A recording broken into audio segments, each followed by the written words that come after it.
Now, to keep your eyes on the road when you're behind the wheel. According to TxDOT, there were more than 1,400 cases, or crashes, I should say, involving pedestrians. Crashes involving pedestrians. 1,400 of them last year in the Houston area alone.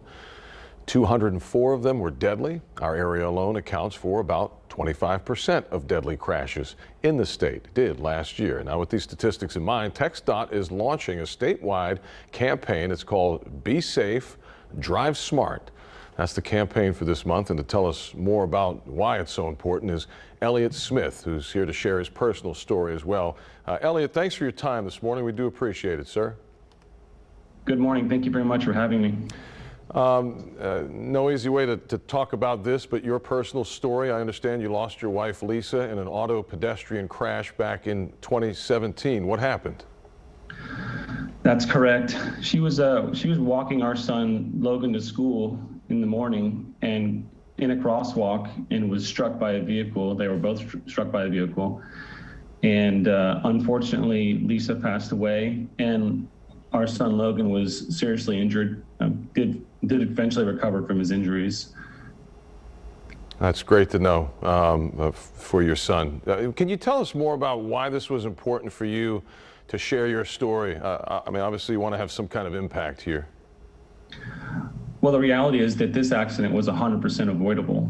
This driver was inattentive and rushing and not concerned at all with, pedestrians in the crosswalk. And it's something that, our mindset had to be changed. It was really a tragic event, and it deeply impacted our family, and it's avoidable if people just pay attention.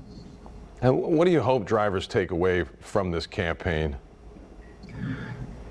There's lives out there every day that depend on you being an attentive and safe driver. There's lots of people out walking even in this heat, and it's imperative that drivers take their own personal responsibility to drive in a safe manner.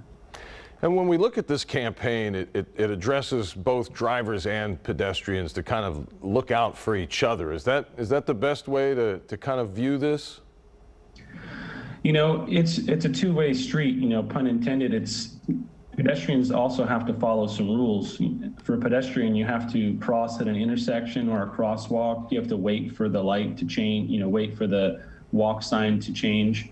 And the unfortunate reality is you cannot assume that a driver sees you or is going to stop. So the recommendation is to make eye contact with the driver, make sure they acknowledge that you're walking before you enter the crosswalk. Sure. Where can some of our viewers go if they want more information on this campaign? There's a website, endthestreaktx.com, or the Texas Department of Transportation's website has good information for this campaign. Yeah, there's so much distracted driving out there, Elliot, and we feel for your family. We appreciate you spending some time with us this morning and sharing your story, and we hope the message sinks in at some point. If we can, even if we just reach one person, I guess maybe that'll be better than nothing, huh? That's right. I appreciate it. All right, you take care, sir. You too.